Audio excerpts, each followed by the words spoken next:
Hello, this is Odomne, and you're on the YouTube channel of the internet's most notorious ginger man, Torin.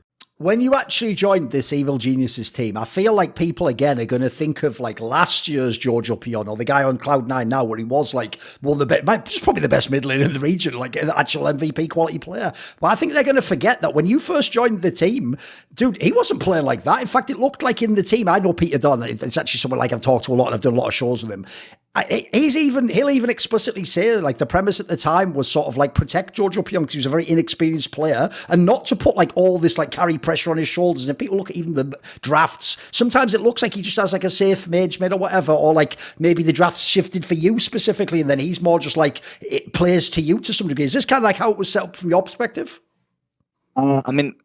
Like at the beginning, I think Jojo just didn't really know like what he needs to do in order to win the game. So we didn't want to put him too much on the scaling champions because then it's a lot of responsibility on him to like carry in the mid late game. Because if he does mistake and doesn't carry, then obviously like it's his fault. But we liked to give him his confident champs and make him play the game that he can be active in the early game, that he can like roam two lanes, get him a matchup that he can always push in. Like he likes to play Ryze, he liked to play like TF, something that he can roam with. Even though he didn't like super like it at the beginning, we told him, yo, I think it's a good way to start. Just play champions that you can push and roam with, and then you will like start learning the game. And once you learn the game and you know like what needs to happen in order to win it, then you will start playing more carry champions, and then you will be the one carrying games.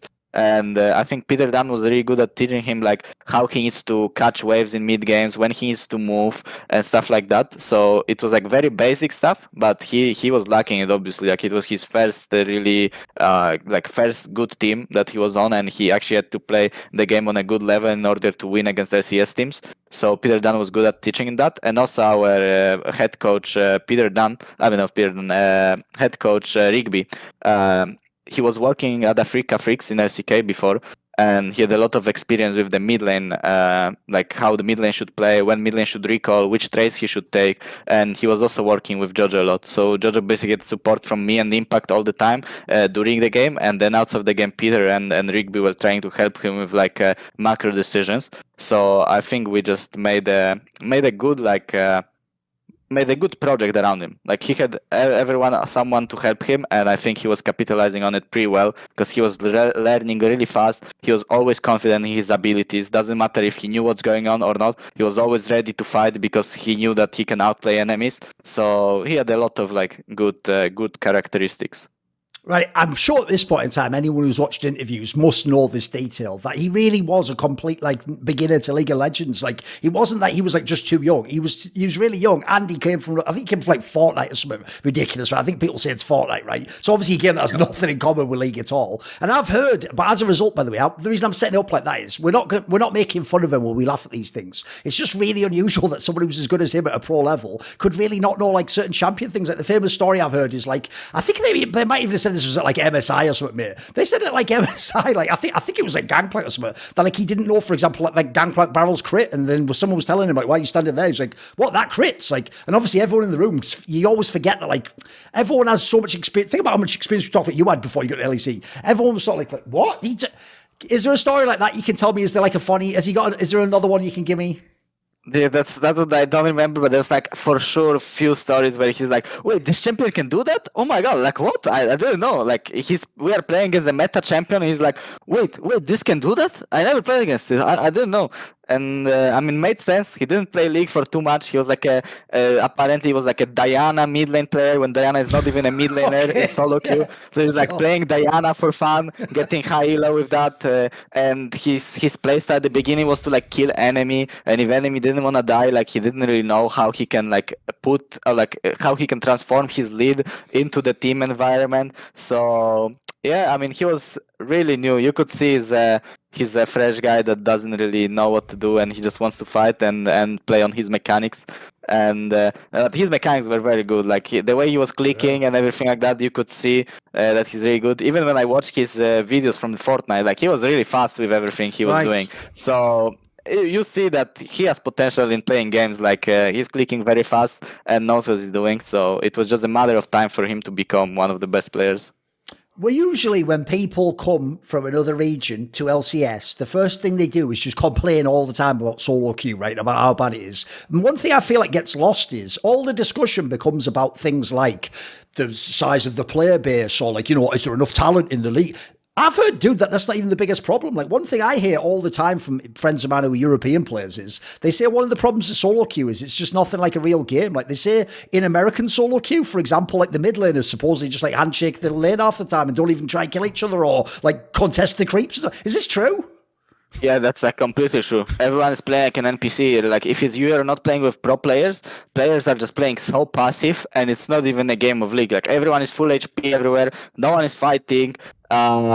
It just doesn't feel like a game of league. But I think it's because there is not many pro players just playing. Like in Europe, you have VRLs. So basically, if you are challenger, every single game you will have at least few pro players. Sure. And here in America, like if you get into the game with LCS players, then sure, it will be a good game. But there is not many LCS players that are playing at the same time, and all are in a high-low game. So mostly you play with like people that just play for fun, or some one tricks that play for fun.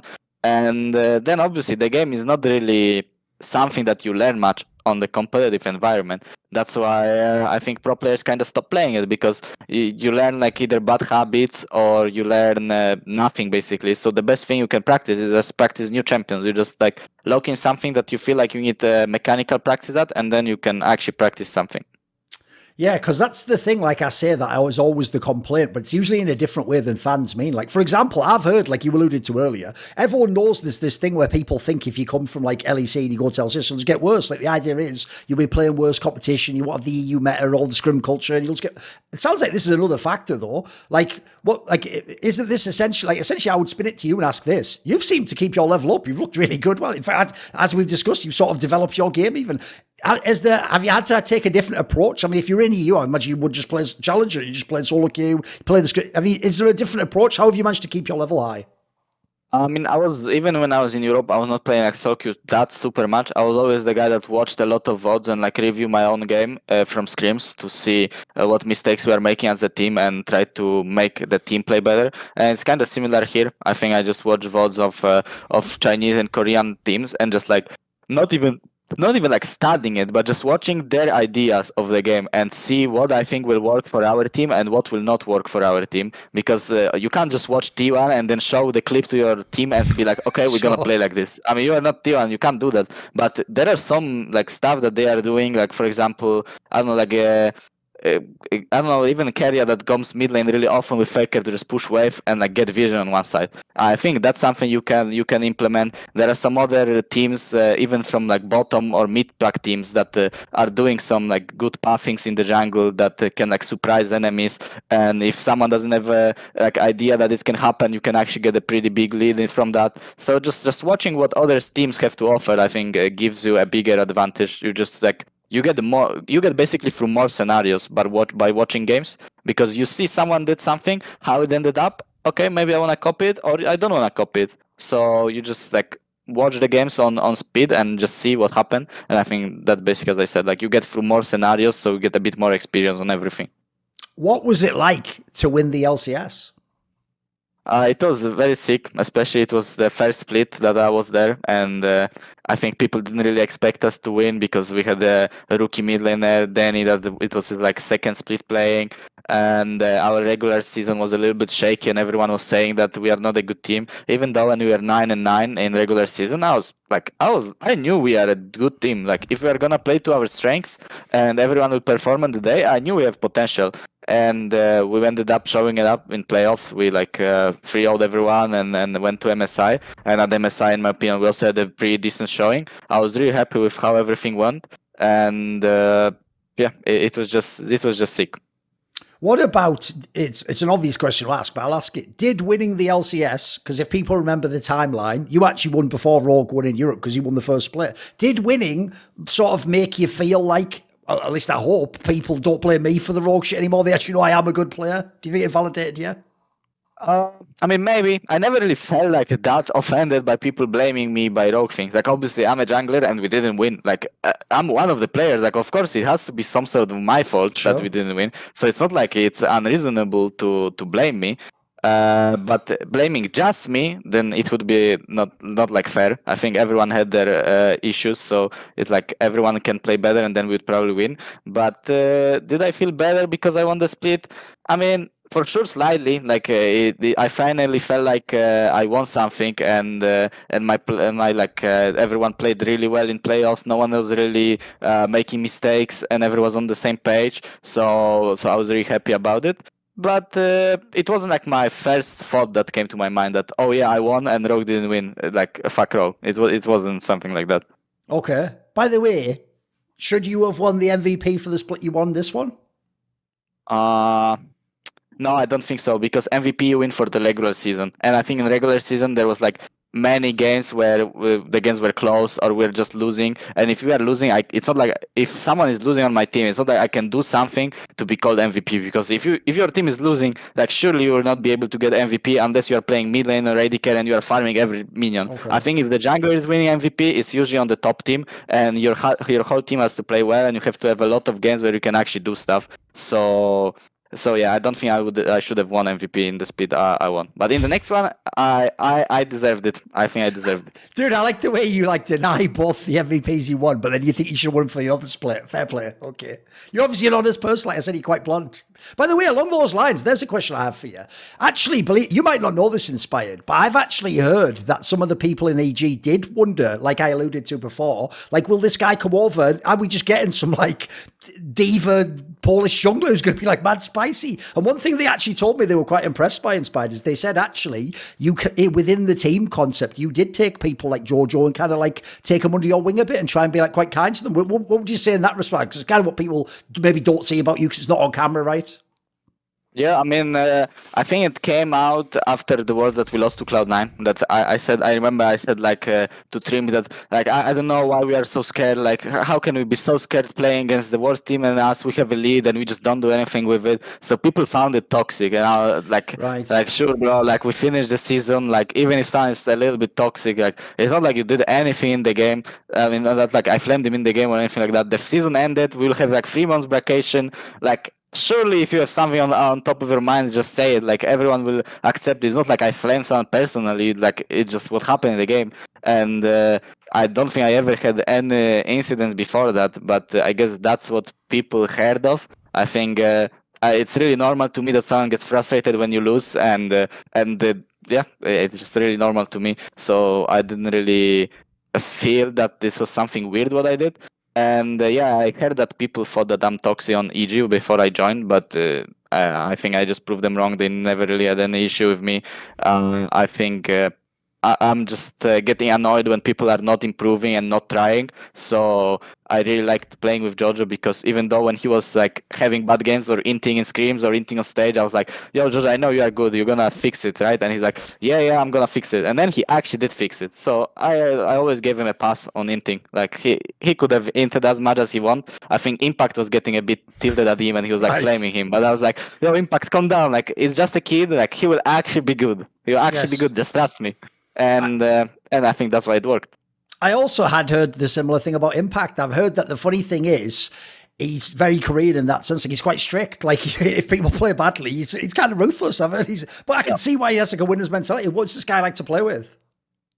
It was very nice. I think it was very similar to Odamne. Like he also had a very good idea on what he wants to do in the game. He was really clear on like, I don't need any help. Just don't come top. Just help others. Like I'm fine with my matchup. I wanted to go that way, and I will be solid. And especially in playoffs, like he always came very prepared. Like he knew what champions might win us the game. Like I remember we played against 100 Thieves on stage in the final, and he's like, out of nowhere saying, if they pick on, just pick with Mordekaiser and I will carry. And then he like solo carries the game with Mordekaiser, 0 practice on in scrims, and he just comes with it and says it's gonna work. So I really respected playing with him. I think he was a good person to have around in the team, someone that tries really hard and like watches a lot of good teams play and tries to implement it into the team environment. So it was just nice to work with him overall. I feel like it must have also been quite unusual to play in EG because EG as a team was very different team profile to Rogue. I mean, the joke is, like in EG, you could actually argue that year, some of the players aren't even the best laners. And in fact, whereas Rogue likes trying to win by a certain point and everyone's blasting the lanes and Ansama wants to destroy the game at 50 minutes, everyone knows the joke is like Danny didn't even come online until team fights like 30 minutes. It's more like the job was to get the game to the point where he can then do all that. Because the weird thing about him as a player is he's not like that ADC like Forgiven who just smashes the lane, but if you get him to the team fight, he was actually underratedly good. Like, mate, there's a reason he had all those pentas. Like, what was it like to play in this team? It seems quite an unusual setup compared to previous squads. Yeah, I mean, it was really, really different. Like, Danny is a really special player. Like, I never saw someone like that because I think he doesn't have much idea about laning. Like, the matchups in the early game comparing to Hans, like, he has no clue compared to Hans. He just likes to play his champions. He likes to just farm up, not trade too much, and make sure he doesn't get dove. And that's it. I think that's it about laning. He will not give you any plan. He will just be there and play his own game, just farm some minions. But then going into the team fights, I just feel like he has like eyes around his head, like everywhere. He sees every skill shot that is being thrown. He will never get like caught. He will not get caught out of position. He will like kite on maximum range. It just felt like he's some sort of robot in team fights. Like legit. Like he would not make mistakes. Comparing to Hans, I feel like if Hans is even in the game, I was always really stressed about the game. But with Danny, if I knew that me and Jojo managed to make the game stable in the early game, and then he gets through the game, and let's say we like funnel one tower or something into him, and he gets an item, like I was like so confident he's just gonna take it home. Like it basically he never like threw the game for us. Like it's kind of crazy when you think about it as an AD carry. Like some AD, like good AD carries, they often have like int moment that they will like throw you the game because you can't always play aggressive and play good. And he is like never throwing the games. He's always he always knows where he needs to be in order to not die and deal damage. And it's not like he's playing for KDA either, because he always has like top damage dealt if he's in a good position in the game. So it was just very unusual to me, but I enjoyed playing with him. I think it was way different than Hans, like completely different, but I adapted well, and I think we made a good structure in the team around it, around how Danny liked to play. You alluded to it earlier, but I actually do think from the stories I've heard, like there are some teams where their coach is just a good coach, they're good players, and then he figures out the meta, and it's kind of just ABC League of Legends. I've heard for the stories, and if I look at the results, it seems plausible. It sounds like Peter Dunn gets to have a lot of influence over the teams he's in. Like it sounds like he's structuring like the whole setup of how the team's going to operate, who you're going to play through, what time. What was it like for you to have this approach?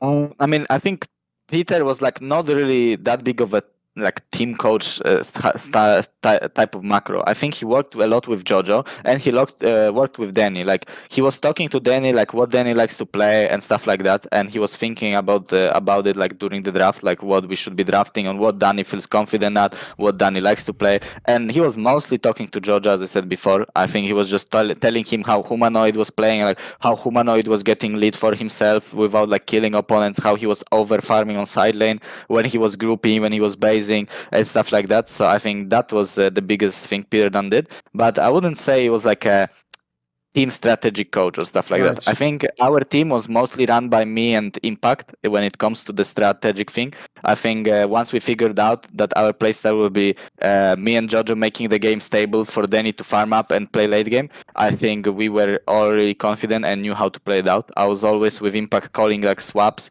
if Danny is losing lane to like swap and make even trade on towers so Danny can get gold and get unlocked into the mid late game. So I think from the like strategic perspectives was just me and Impact running the show. Right, for obvious reasons we won't get into, the lineup that had Danny didn't go to Worlds. He went there with Cowrie, who was the stand-in. But my question would be this, Inspired. Even though, again, you got like another fucking insane group of... You have the worst luck ever with the group draw. Like, you should actually be loving that they switched that Swiss system. You might get a chance now, because every time you would just get these killer groups. But actually, what's crazy about this particular one is, even though no one had any hopes for EG, because they don't have the real lineup and there's all these amazing teams, dude, if anyone goes and watches these games, you don't just get blasted out the server. Like some of these games are competitive. Like if I go to like a random like 16 minutes or 22, there'll be times when your team like is in the game. It's like in the mid game. Like what did you think? Like I wondered just how did EG even approach this group stage? I mean, it was first like the planes, right? When we like kind of won most of our games, then we 3-0'd Mad Lions, and it gave us a lot of like confidence going into the group stage. And already at the group stage, I think we played the first game against JDG, and we didn't really feel like we're gonna lose. Like we felt like it's gonna be a game. I think we have a chance because we come with a lot of momentum from the planes, and we actually played very, very well. I think everyone played very well, and the game was in a really good position. And then I remember, like before the fourth Drake, Impact's like calling, guys, just wait. I need to get level 13 on Gangplank before the soul fight when we are about to get the soul. And our both carries are thinking that they have Tamkench on their team, and we have Victor Varus. So both of them walk up mid at the same time, and then like 369 on Sejuani just Q ults, and one of the guys gets eaten, and the other guy gets engaged on. And then in the review, it's like, oh, but I should have walked up, and then it's just, no, I should have walked up. Like, bro, just like do one. Like Impact was making it so clear to just wait and not let them engage on that one wave, and we like kind of turned our brain off because both of them thought they had Tamkench. And we gave them good angle, and from that I think they get like Drake and Nash or something. And obviously, if you make a team against Asian, if you make mistake against Asian team, they will just like take it home. So we lost that game. So yeah, that was a sad one. It's a pretty awkward way to lose. Like. By the way, I don't know if you're this type of person, this is why I'm going to ask the question. When you beat Mad Lions in that playing thing, which by the way tortured them and made Europe look shit, etc., did part of you, I know it was only like whatever, like the top layer, the jungler and the coach, but that is the fucking team that beat you in Rogue in that spread. Did it feel like, did you like get a little revenge? Was it cool to beat them in that regard? Yeah, for sure. I mean, it was still 3 players and like I guess the same coaching stuff, so it felt nice to get the revenge. Even though I played a complete different team, right? It's not like I beat them with Rogue. I played with a complete different team, but I still for sure remember the final. Like it's like I will never forget this final. Like it was really a traumatic experience, but. Yeah, it felt very nice to knock them out of Worlds and feel like I got a little bit of a revenge. Right, obviously this was the same Worlds where Rogue themselves was good and they'd won the LEC and everyone was going great. Right, here's a question I have for you. Just as an outsider, what was your take on Malrang? Because obviously he played nothing like you in Rogue. Yeah, I mean, I felt like he was just really good. Like he was matching well with Larsen because he was perfect jungler for Larsen. Larsen was a lane kingdom player that liked to just push his leads, and I think with me sometimes he had to hold himself back in order to like get a lead for his team. And with Malrang, he never had to hold himself back. So Malrang was just running around and making the game very chaotic and letting Larsen do his thing. And I think it just helped like all of them because Audamna was very good at laning, Larsen was very good at laning, and Trimby had all of these crazy counter picks that he was pulling off, like Soraka with Kalista against Renata. Like he was playing some different counter picks. Like this champion pool was very wide, and it just helped them the way Malrang was playing. Malrang was perma spotting enemy jungler, and everyone could just play their own game. And I think it just matched well with what champions were meta and how everyone liked to play. So I think they did a good pickup there. When they won the LEC and you were over in LCS, which side did you come down on? Was part of you sort of a bit salty, like, fuck, that should have been me winning with them back in the day? Or was part of you like, cool, they were my teammates? What was your reaction?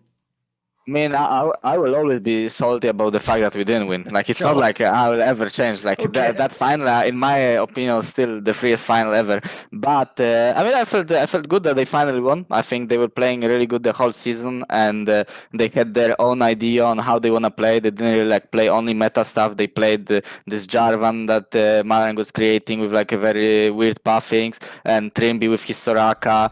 And I think they just completely played their own way, and they won with it. So that was nice by them. I think that they were a really good team. It was hard to play against them because they were really like aggressive from jungler, but other laners were just good at laning. So it kind of felt like you're playing against Asian team. By the way, I know when people win championships, sometimes they go back and rewatch the fight. Have you actually been back and rewatched that Rogue Mad Lions fight? Have you rewatched it more than just from the VOD review? Yeah, of course. I mean, I'm like watching it from time to time. Like when, like every 3 months, we are like talking with some of my teammates, like even current teammates or on the EG teammates. We're like talking about, oh, I had a game like this, and then like Impact goes, oh yeah, in season 6 I had a game like this. Right. And then we are like showing each other the clips of what happened in those games and who was like inting there and why we didn't win and stuff like that. So yeah, it's for sure. It's one of the top clips that if I talk to my teammate, I will bring up. Right, one of the strangest things people will forget is in the spring split last year, you played, and this was where actually people thought on paper this team should be awesome because if people remember, they got in FBI to be the AD carry, who was sort of one of the best. Obviously, he was awesome at 100 Thieves. And then at the time, Someday for Impact was just sort of like, people thought like a side grade is the term you're using. Like, they're both good players. They're both Korean top laners. They both play weak side most of the time. Everyone thought this should actually be an awesome team. But obviously, no, everyone will know the results end up pretty bad. What do you think happened? What went wrong? This looked like a super team on paper. Yeah, I mean, we finished top 4, and I mean, I didn't feel like we are good enough to win. Like, I was happy if we would be able to make top 3. I think the fact that we lost Impact, like, I was really against it before even off-season. Like, I was telling EG management that we really need to keep Impact if you want to have the same team dynamic, but they didn't manage to, and we played with Someday, which is like complete different player. Like, Impact had a lot of influence on the game, and Someday is just like really silent and just plays his own game. So it was just like complete different to me. I think I had to put way more weight on my shoulders, and also I think Jojo had to start doing way more because before he didn't really had to talk that much. And when we lost Impact, I think it was me and Jojo doing a lot of the work. And about bot lane, I think FBI with Vulcan, maybe they just didn't match that well together. I don't know. I felt like during the playoffs, playoffs, I think we started playing a bit worse bot side. Like we didn't really know what to play, and we were just kind of lost on the map. It felt like. And also the timing, I remember like the last regular season, we all got COVID. So we all played from home and everyone was sick for like 4 or 3 days. And then basically like 5 days before playoffs, we got to go back to office. So like the mood was kind of off there. I don't know. I think the split was just kind of a disaster. Like, I don't know. I was really sad that Egypt didn't manage to keep Impact. I think with Impact, it would be a way different team there. Right, obviously then, I mean, the assumption from outsiders, I'm just setting up how people think it is, people's assumption is because of that like dreaded term esports winter where there's no venture capital money and everyone's losing money, and you see even to this day, I mean, the joke is even LEC's firing all people, like all these companies are having to like cut back and save money, right? The implication when EG comes in summer, it's like basically almost a totally different roster except Jojo, and all the big names are gone. You're gone. You were the MVP the previous year. All these big names are just sat on the bench and, in fact, not playing league at all. People just assume it must just be a financial thing. Is this accurate? What can you tell us about why you didn't play in summer? Yeah, I mean, we were already in home after spring split, like during vacation, we got called that we need to have a meeting on Discord, and we basically just got told that we will all not be starting for the summer split because of some financial reasons. And I mean, at the beginning, it was kind of shocking, but it makes sense. Like if it's a financial reason that they can't keep the team, like it makes sense. They EG said that they will help everyone find a team, and I think that's what they did. I think I didn't really get any interesting offers that I would feel like I can compete with the good teams at, and they didn't like cut me. They kept me on the bench, still on the contract. So I thought maybe they will want to use me in playoffs or something like that. So I was just playing solo queue and being ready to play, but it never ended up that they actually used me. And then I got released right before free agencies, so I can look for a new team. So I think overall, EG, if the financial reason, I mean, the financial problem was the reason, I think they did everything they could. They helped everyone get a team except me. Like I didn't get a team because not like they didn't help me, but I think I just didn't get interesting options. So I think it's just sad. I guess it's just not even dependent on them that much. I think they did everything they could in that case. Right, obviously the key word there when you said you didn't get offers was interesting or reasonable, or ones where you could win. Like you didn't see you didn't get any offers. So I'm going to assume LEC teams gave you offers, right? I mean, there was even a rumour, if people remember, when that Vitality team was going to shit, maybe they bring you in instead of the poor guy. Were there moves that were potentially could have happened? Yeah, I mean, I was really close to going to Vitality when this rumor happened. Like it was actually really, really close to get me in on the last week of regular season or whatever this was, to try to make playoffs with them and then see what we can do, but it didn't end up happening. And before that, I had like an option to join team like Excel. Looking back at it, like they were not that good, but they managed to make top 2, and so they in the end they were competitive. But I just thought it's not gonna be that good of an option to me, so I didn't go for it. I rather stay and wait. Maybe thought that EG will let me in. Yeah, so I basically didn't feel like any team that I can join there, I will have a shot at making it to Worlds. That's why I didn't go for it. Was it hard to just sit on the bench? Like, I mean, the obvious problem, I put it this way, my mate Upset's been in the same position you has. He sat out a whole split, and in his case, he also could have joined like a smaller team, but then he was trying to weigh up, like, do I join a bad, I mean, the irony is he's on the team that lose every game now, but do I join a bad team and look bad and then my stock drops, or do I wait and then you kind of hope that people remember when you're good, but then you're obviously gambling then? Maybe they forget about you. Maybe they just think of the new ERL talents. Like, was it hard to sit on the bench and have these things swirling around? I mean, it was a little bit hard. I mean, I finally got to enjoy like in real life stuff. Like I didn't have to play League for more than 10 hours a day every day. So that was a nice part. But after like a few months, I started missing the competition and like the whole part of being pro player and like living in and playing in the office in the same room with the team. So yeah, then it started to get boring. So I was really happy that I managed to get picked up by a good team with good players for the next split. Because I know some players where they do only play for competition, like they want to be in a top team or they play for the money. Like, it's a great job to have. If you're good at the game, why not? It's better than working in a fucking office. But in your case, I get the vibe from you and the convo we've had and come on show. You sound like you actually love League of Legends. Like you actually enjoy studying the game and figuring out new concepts. It sounds like sitting out must be hard for you. Yeah, I mean, that's true, but I also don't want to join the team that I feel like I have no chance of winning, because then like the whole motivation just goes down. Like if I would just play for money and feel like there is no way of winning, like I think I would just get like really bored and not be able to keep the good level. I think if I know that everything like depends on me, that if I will be able to perform on a really good level and lead the team, then the league is winnable, then I always will play better and be able to be motivated all the time.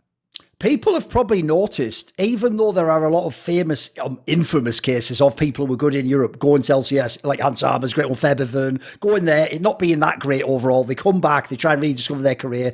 Actually, a lot of the people who've had the success just tend to stay in LCS, if you notice. Like people like Jensen are probably never coming back, guys. Bwipo, we've heard stories maybe he would be still there. Loads of them are just still there. I mean, I've heard with some of them, it's like some of them are trying to get the green card and maybe they think the future is to live there and all the rest of it. What is it like for you? Does the fact that you've now gone to another LCS team and you didn't come to Europe, does that imply your future is in America? You like it for some reason? I mean, I like it, but I also was considering European teams right now. But as I said, I feel like FlyQuest is the best team out of option I had. I feel like very confident we're gonna make Worlds, and I think if we play very well, it's a winning split is doable. And I didn't feel like it on the EU teams that I had an option. I felt like the competition in Europe, if I would join, I would have to beat like at least 5 really good teams in order to make Worlds. While here, I with my team, I feel like I have to compete against C9 and NRG that are like 2 really decent teams, and the other one is like I think it's easily beatable. So it just feels more natural to take this option, because at the end of the world, at the end of the day, I really want to make Worlds and really want to make MSI like the international tournament. It's what gives you the most fun and like the best memories basically. So I value that more than trying to win in like in Europe. And that's basically it.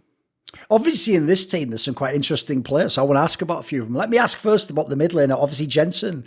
Now, this is a player where, as soon as I saw this announced, I got really hyped by the names. But I also did wonder, how will this actual dynamic work? Because if people don't know, I would actually say, obviously it's a bit of a forced comparison. I'm comparing 2 totally different types of players. But I would say Jensen has a little bit of Larssen in him. Because if people don't know, he's definitely a mid laner that needs to be like comfortable with his setup and know what the fuck his jungler's doing. Like, and also he cares a lot about laning phase too, by the way. He's not one of those guys like, whatever, pick me, whatever. He wants his picks, he wants his priority, he wants his result. And I've heard also, I won't say the name of the jungler, but let's just say I've heard there was a past jungler that was one of his junglers where he requested him, and all I'll say is that jungler looked like when he played with him, he was just a dog. Like he had to just come whenever he said, or come on certain wave or whatever. What is it actually like? Have I got a different perception of him? What is it like to play with Jensen?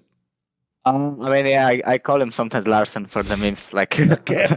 he is pretty similar to Larssen. I think it's like I kind of know how to play with him because I had experienced it. As I said, like I think their playstyles are very similar, and actually the current meta is kind of like a scaling mage meta, and there's a lot of Orianna, a lot of Azir, a lot of Corki, and everyone is just farming and playing the team fights out. I think he's good at it, especially on stage. I think you can see that he's very experienced, he's not scared, he knows when he can push his lead a little bit, he knows when he needs to play saver, and like that's like the biggest the best thing about him. I think he's not the player like Jojo. Like Jojo will lock in Akali or Sylas and make a montage on enemy team and try to carry you the game. Obviously there is an upside of that, a downside of that, that if it fails then he might lose you a game. Sure. But with Jensen you kind of know what you expect. Like you know that he will be in a good position in the game. If your whole team is losing, like he will probably not be able to carry because he's not a magician. But if everyone is in a good spot in the game, he will be useful. He will show up at team fights and do his job.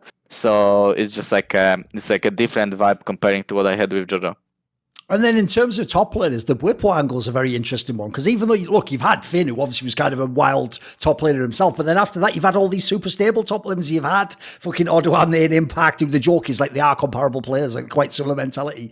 But what's it like to play with Bwipo? Because people know that there's two parts to this Inspired. One, he definitely does do some crazy fucking shit, but I get why he gets away with it, because I can't lie, when if people don't know, he is actually off camera like he is on camera on those talk shows. He's really good at sort of explaining why he did it, or like coming up with a reason. And even if you don't agree, he can almost like talk you into it, like, oh, maybe there's a logic to. But half the joke is half the time he's like explaining why he inted like 3 times in lane or something. Like, this seems like a really unusual player to play with. What's the dynamic been like with you? I mean, you were saying earlier about players who don't make mistakes. He definitely is willing to make mistakes, this player. Yeah, I mean, Whip was for sure willing to make mistakes, but I always wanted to play with him, because when I played against him on his Fnatic times, it was always so annoying to play against him. Like, he would pick, you never knew what to expect with his pick. He would pick like Zac out of nowhere top, and it looks good in the team comp, and then make the game really unplayable for us. So I was really happy like that I finally get a chance to play with him, because I was always thinking about it, how it would be if we're on the same team. Because even when he played jungle, I felt like his jungling was like very similar to mine. Like when I was playing against him, I was like, okay, everything he does actually makes sense. So I feel like he sees the game similar to me. And right now when I'm playing with him, I actually like I just like confirmed my idea. I think we have very similar view on the game. And what's different than for him than my other top laners is that he has like a lot of those niche picks that he just picks, and then enemies don't really know what they're supposed to do. Like sometimes he will just get a lead because enemies will be scared contesting because they're not familiar to the matchup, and I think that's like a big advantage you can have. But he's not also as crazy as people think. I think he has a lot of stuff planned. Like when he's playing, it seems like he has idea on how he wants his matchup to be played out. It's not like he's freestyling the matchup and then like blaming, then like trying to explain himself out of it. Like how he explains himself out of some stuff is actually good. I think in scrims, like for example, when he can like get the reset, he will try to stay for extra wave and see what happens then. And then if he dies, he will be like, yeah, I think I should have done this and this, and based on this wave. And then he does it in scrims, but in official game he will just do the way that worked the best for him. Right. And I respect that. I think you should be willing to like do mistakes, especially in scrims, and like have off games in order to learn like what's the best for you. So far I think it's been good working with him, and I like the way he explains himself, because it just shows me that he has the idea of how he wants to play. And I think I have never had an argument where he would like explain himself to me and I would be like, what is he saying? He's just thinking. It always made sense what he says. Has he ever bantered you? Because technically he has beaten you while playing jungle in a playoff series. Like, if I were him, I'd be doing that all the time, mate. Yeah, he didn't actually do it. I mean, we were talking about it a little bit, and he said that I don't know, that it was easy to play against us because they were just going bot and TPing behind Hans every game, and they were winning off of that. And I kind of agree. I think it was the season where we were kind of mental boomed in playoff. It was the one that I was talking about. We lost to Mad, we lost to Fnatic, and we are kind of mental boomed. Yes, right. I actually have a question for you that goes like this. Are you someone who actually, like, the reason it sounds like a weird question is because I actually feel like most people think you're crazy if you say yes to this. But I also do feel like every top player on some level has to believe it, which is, in the modern day, you've seen like the new Swiss system we've got. Like, it's really hard to get out the groups now. Like, you have to basically get lucky with your draw, and even then, you probably have to beat like one Asian team if you look how many are there. And then once you make the playoffs, I mean, the playoffs now really are just like you're lucky if it's one Western team, and even if it is, they're probably going to lose immediately. Like nowadays, a lot of people think that you can't have a G2, you can't really like go to the finals, or like no one I think believes you're going to do like when they would beat like T1 in a best of 5 or something. Do you think it's actually possible if you have the right team and you're at a World? Can like a Western team, could a team with Inspired on make like a deep run? Do you think it's plausible? What is deep run? Like winning Worlds? I mean, Like semi-finals or something? I didn't believe that winning Worlds is possible until Dragon X won Worlds. Like, I don't know. We were playing with EG Screams against them, and we were like legit going like, I don't know, maybe 40 wins, 60% losses, or like 50-50 on some days. Right. And we were actually doing good against them. And then they win Worlds. So that actually proved to me that it's possible. Before that, I thought like there is no way that any Western team is able to win Worlds. Like I thought it's just over, like it's not possible. But then Dragon X did that run, and you could see that it's not like they were even so much better than other players. Sure. Like other teams were either choking or they were just getting lucky with some fights and stuff like that, and they just won. So I think it is possible, but for sure luck has to be included there, because you can't tell me that Dragon X was the best team and they didn't get lucky while playing so many series and winning so many clutch situations. So I think it's possible, but you have to have a very good team and some sort of luck in your games. Another thing is, obviously, in your team now in FlyQuest, you have a very unusual coach, because your coach is fucking Nuke Dog, the guy we all used to watch play mid lane. Now, I will admit, this is actually a player I was almost certain would become a coach Inspired, because I've heard from his teammates in like 3 or 4 of his last teams that like by the end, he actually was someone who had like a very strong knowledge of like macro in the game, all the laning matchups, like how you play from the mid game, etc. Like, what would you say about what is his strengths? Do you think as a coach? I mean, he's trying to make the game simpler for everyone, I think, as a coach. Like, he's trying to make us not always get the most effective way of playing, but, like, try to get us on the best, like, the easiest together game of playing that is the most, yeah, that it will work the best on stage in, like, clutch moments. So I think that's what he's doing good. I think he like shows the points where we are taking unnecessary risks that we could have just avoided, or if we are missing opportunities that are kind of free that can get us like a lead in the future, or like if someone is overextending somewhere for too long, or if we are not grouping too early enough, like he will also point it out.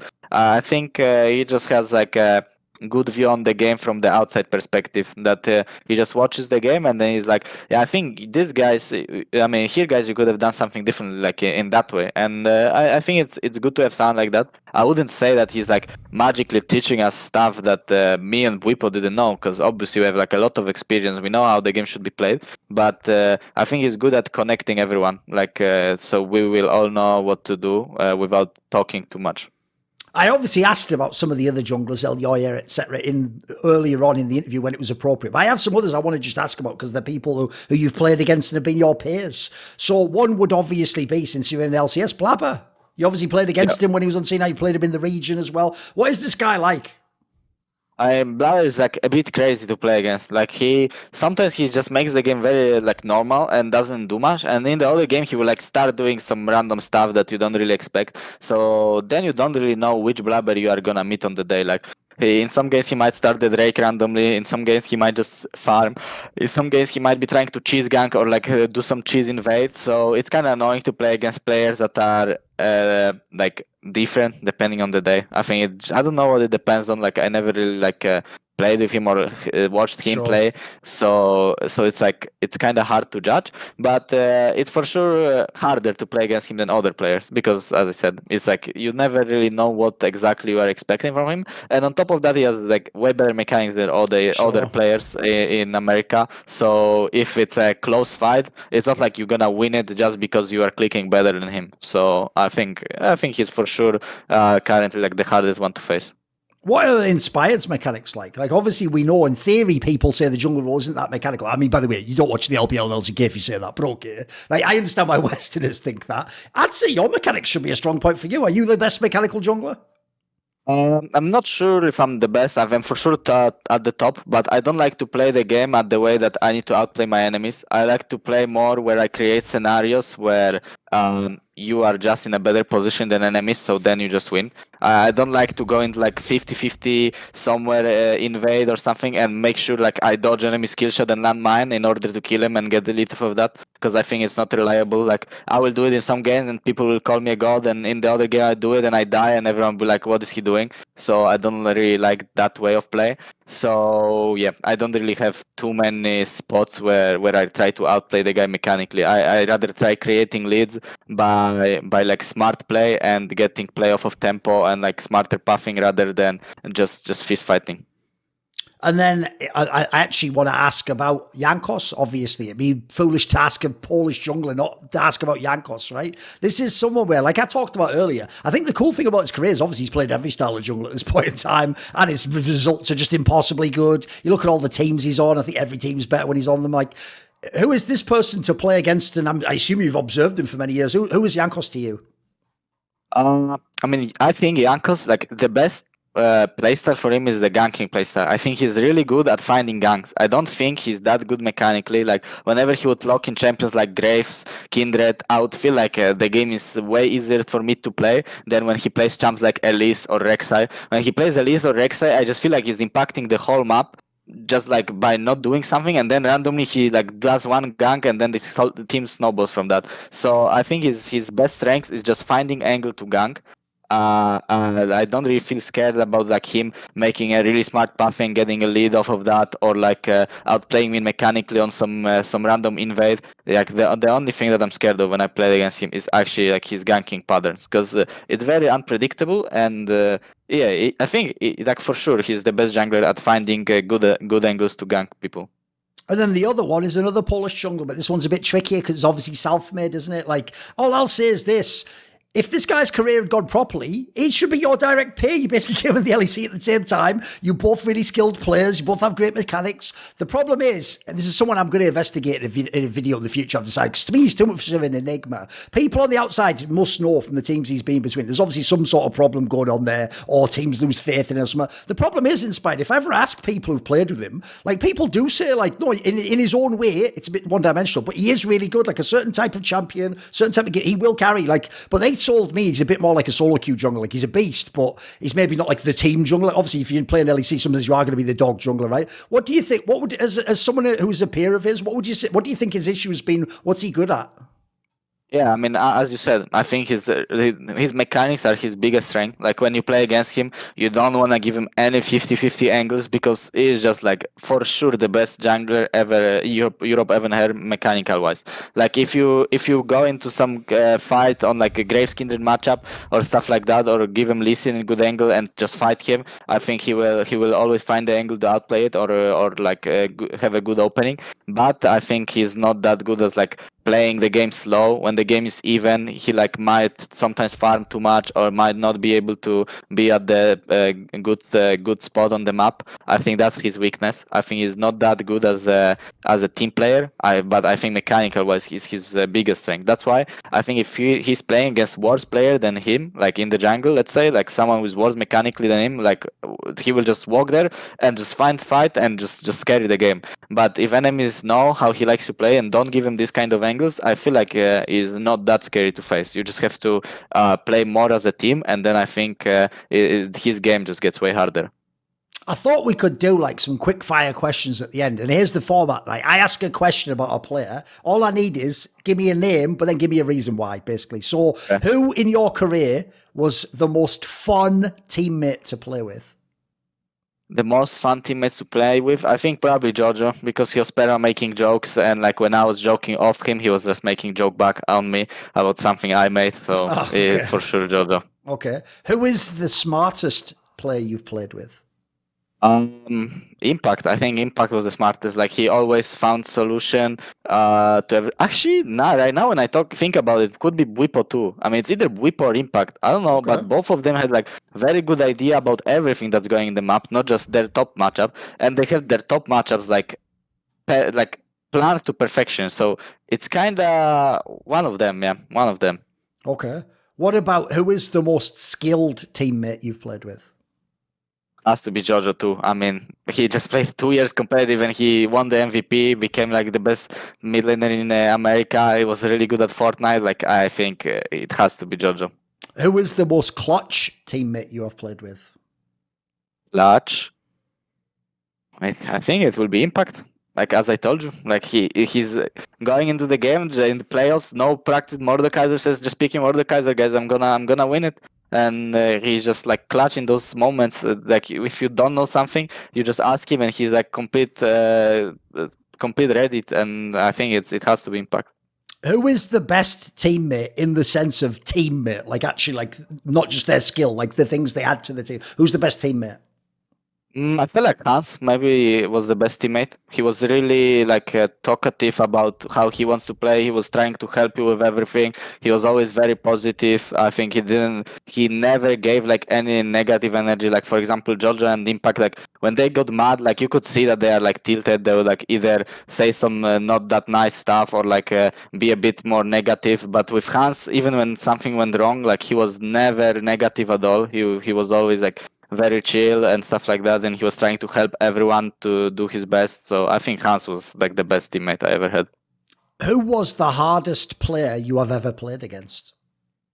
Hardest player to play against? I mean, in scrims SOFM, on stage probably Canyon. What reason though?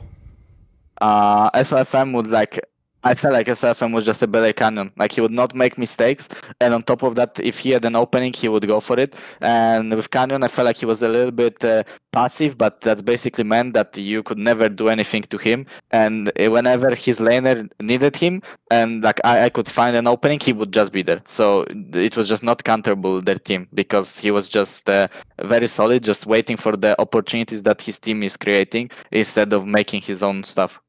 By the way, since we obviously referenced SOM earlier when I talked about that Crackdown episode, one thing I'll ask you is this.